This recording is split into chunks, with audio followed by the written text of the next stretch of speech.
میں اب صاحب اولاد ہوں تو اگر میرا کردار اس طرح کا ہوگا تو پھر لہجہ کیا ہوگا؟ میں نے چھوڑ دیے سارے کام، چونکہ میرے گھر میں بیٹی آ گئی ہے اور میری ماں نے مجھے کہا ہے کہ بیٹیوں کے باپ کا یہ لہجہ نہیں ہوتا، ان کے انداز بڑے شستہ بڑے صاف ہوتے ہیں، چونکہ گھر میں بیٹی نے آنکھ کھولنی ہے، اس نے وہ رنگ دیکھنا ہے۔ میں ایک دوسری بات بھی آپ کو عرض کرتا ہوں، میں کھانا کھا رہا تھا، گھر کے اندر بیٹھا تھا، تو میری گھر والی مجھ سے کہنے لگی کہ باہر بچہ بڑا بلک بلک کے ہو رہا ہے مدرسے کا۔ میں نے کہا جلدی سے بلاؤ۔ وہ بچہ اندر آیا تو وہ کانپ رہا تھا، اس کی حالت اس طرح کی تھی کہ شاید تھوڑی دیر میں گر جائے۔ تو مجھے تو کھانا بھول گیا، میں نے کہا پتر خیر کیا ہوا کیا ہے؟ تو بولے تو اس سے بات نہ ہو سکے، ہانپتے کانپتے تڑپتے ٹوٹتے جملے۔ وہ میں نے کہا بیٹے کیا بات ہے، چھوٹا سا بچہ ہے۔ کہنے لگا میں نے گھر ٹیلی فون کیا تھا، میرے ابا جی پھر میری اماں سے لڑ رہے ہیں۔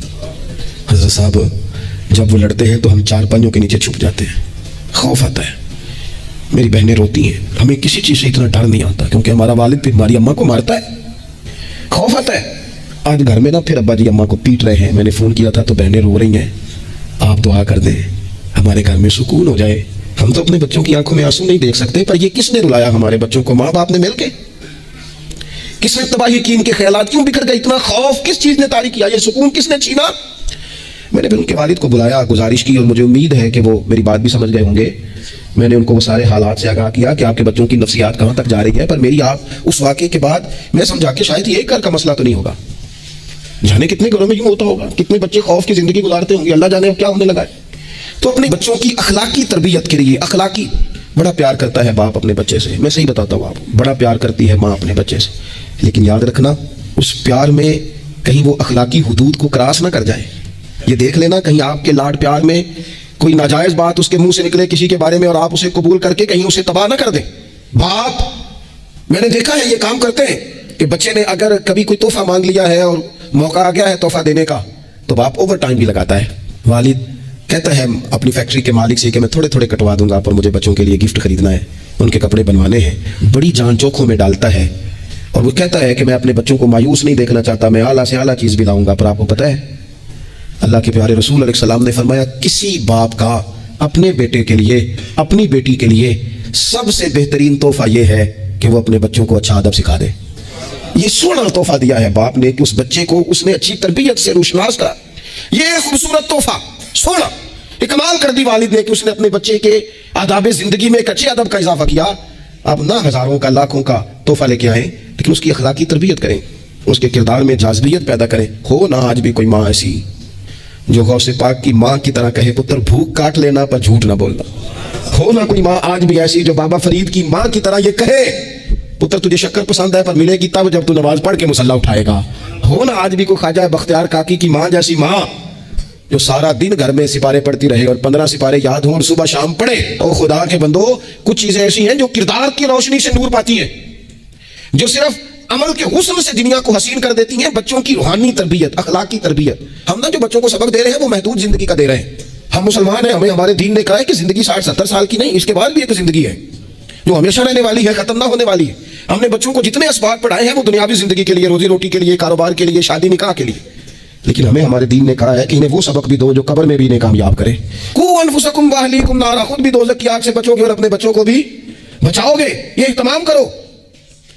تو وہ خاص خوبصورتی جو ہمارے دین نے کہا ہے کہ ان کی اخروی زندگی میں ان کے کام ہے۔ دیکھیں نا نبی پاک صلی اللہ تعالیٰ علیہ وسلم نے 3 چیزیں ہمارے ذمہ لگائیں، فرمایا اپنی اولاد کو سکھاؤ۔ یہ باپ کے ذمہ لگائیں ہیں حضور نے چیزیں، ماں کے ذمہ لگائیں ہیں، فرمایا یہ اپنی اولاد کو سکھاؤ 3 چیزیں۔ یا رسول اللہ صلی اللہ علیہ وسلم کون کون سی؟ فرمایا ایک تو اپنی اولاد کو اپنے نبی کی محبت سکھاؤ۔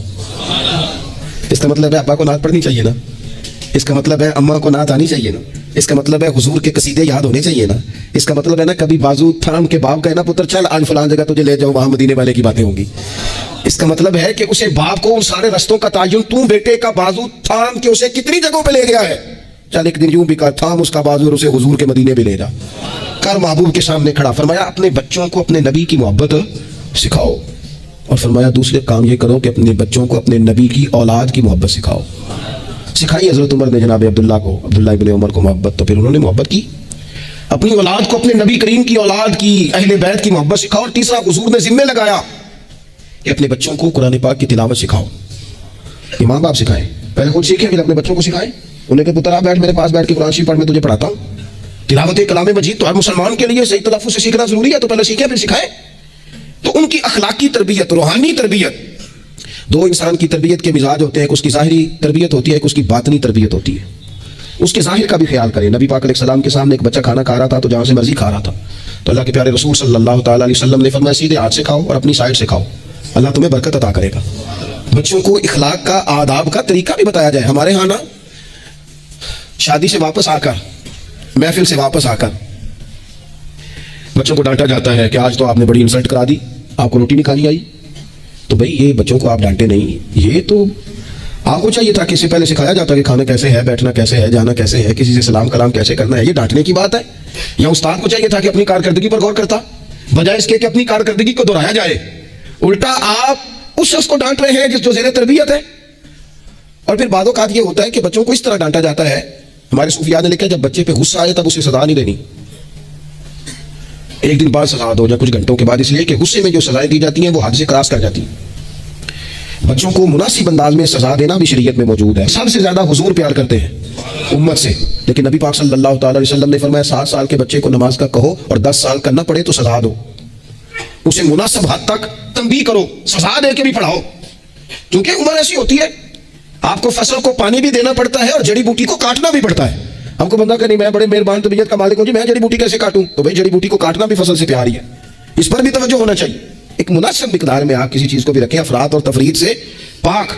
بچے کو مناسب حد تک آپ تنبیہ کریں، اس کی ظاہری باطنی تربیت پر توجہ دیں. حضرت عمر بن عبدالعزیز رحمۃ اللہ علیہ کے والد مصر میں ہوتے تھے، اور جناب عمر بن عبدالعزیز حضرت صالح بن کسان رحمۃ اللہ علیہ کے محدث تھے، ان کے پاس مدینہ طیبہ میں تعلیم حاصل کرتے تھے.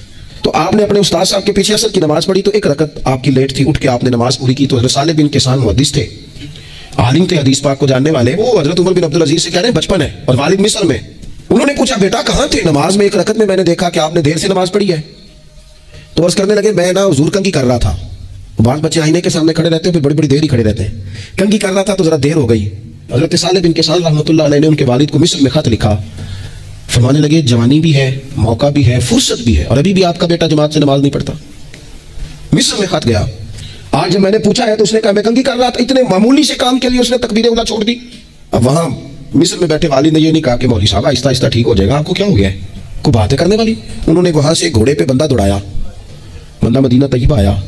اس نے کہا جاتے ہی عمر بن عبدالعزیز کو لے جانا حجام کے پاس اور اس کے سارے بال اتروا دینا، اور اسے کہنا پتر جن بالوں کی وجہ سے نماز رہ جائے ان بالوں کو سر پہ نہیں رہنا چاہیے. تیری جماعت کی رکعت رہ گئی پتر، اتنا بڑا کام، اللہ کے حضور حاضری کا موقع تھا. پھر اس کا رزلٹ کیا نکلا؟ حضرت عمر بن عبدالعزیز بادشاہ بنے. 39 سال عمر میں انہوں نے پوری امت کو خیر سے بھر دیا. حشام بن عبد الملک کے بھی 11 بیٹے تھے، جناب عمر بن عبدالعزیز کے بھی 11 بیٹے تھے. حشام جب دنیا سے گیا تو ہر بیٹے کو 10 لاکھ دینار آئے، اور جناب عمر بن عبدالعزیز جب دنیا سے گئے تو 11 بیٹے تھے اور 6 دینار تھے. اور جاتی دفعہ کہنے لگے پتر اپنے باپ پہ شکوہ نہ کرنا، تمہارا باپ بزدل تھا. 2 رستے تھے، یا تو میں اپنے لیے جہنم کٹھی کرتا اور تمہارے لیے جائیداد بناتا، لیکن میں بزدل تھا، دوزخ سے ڈر گیا، میں جائیداد نہیں بنا سکا، اپنے باپ کو معاف کر دینا. تو بچے کہنے لگے ابا جی ہم جس گلی سے گزرتے ہیں لوگ اٹھ کے کھڑے ہو جاتے ہیں کہ نیک باپ کی اولاد جا رہی ہے، اچھے باپ کے بچے جا رہے ہیں، ہمیں کوئی ضرورت نہیں جائیدادوں کی. وہ شخص جو یہ بیان کرتا ہے نا کہ 6 دینار چھوڑ گئے تھے، وہ کچھ کفن دفن پہ لگ گئے، کچھ اور کسی کام لگ گئے، 6 دینار کل بچے بچوں کے پاس، 11 بیٹوں کے پاس. لیکن وہ شخص کہتا ہے وہ جو 10 لاکھ دینار حشام بن عبد الملک کے بچوں کو آئے تھے وہ مسجدوں کے سامنے بھیک مانگا کرتے تھے، کیونکہ جب بچوں کو بنا اس طرح کا دیا گیا کہ کھانے میں پینے میں موج میں اڑا دیا مال. اور یہ جو 6 دینار 11 بیٹوں کو دے کے گیا، رب نے اتنی برکت دی کہ ایک ایک بیٹا ایک ایک وقت میں 100 گھوڑے مال کے بھرے ہوئے رب کے رستے میں خیرات فرمایا کرتے. اصل دولت اولاد ہے، اصل دولت اس کا اخلاق ہے، اصل دولت اولاد کی اخلاقی تربیت ہے. ایسا نہ ہو کہ مال کمانے کے چکر میں اصل دولت سے ہاتھ دھو بیٹھے، ایسا نہ ہو کہ بینک پیسوں سے بھر جائے اور ہماری اولاد ہاتھوں سے نکل جائے. ایسا نہ ہو کہ ہم نے یاروں کو ٹائم دے دے کے تو بڑی دور نکل گئے ہم، لیکن ہمارے بچے کے ذہن میں چند سوالات تھے، ہم انہیں مطمئن نہیں کر سکے. ہم نے نوکروں کے ذمہ ڈال دیا، فلانے کے ذمہ ڈال دیا، چچا کے ذمہ ڈال دیا، وقت نہیں دیا، ٹائم نہیں دیا. کائنات میں سب سے مصروف زندگی رسول کریم کی ہے، پر حضور تو انہیں کندھوں پر بھی بٹھایا کرتے تھے، نماز میں بھی بچے ساتھ آ جاتے تھے اپنی. اور پھر بچوں کو احساس دلائیں کہ سب انسان برابر ہیں، انہیں تقوی کا درس دیں. آپ نے ناراض نہیں ہونا. امیروں کے بچوں کو یہ سبق دیا جاتا ہے کہ تھوڑا سٹیٹس نہیں ہے تو فلانے نال کھیڈن ڈیس ہو. حضرت عمر کے زمانے میں ایک گورنر کے بیٹے نے غریب کے بیٹے کو مارا تھا تو حضرت عمر نے نا گورنر صاحب کو معزول کر کے اونٹ چرانے پہ لگا دیا. لوگوں نے کہا ابے کا کیا قصور ہے؟ فرمانے لگے اس کا بھی تو قصور ہے نا، اسی نے تو اسے بتایا کہ تو گورنر کا پتر ہے. اگر وہ بتاتا کہ بیٹا قانون صاحب کے لیے ایک جیسا ہے تو یہ کام نہ ہوتا. چھوڑ دو،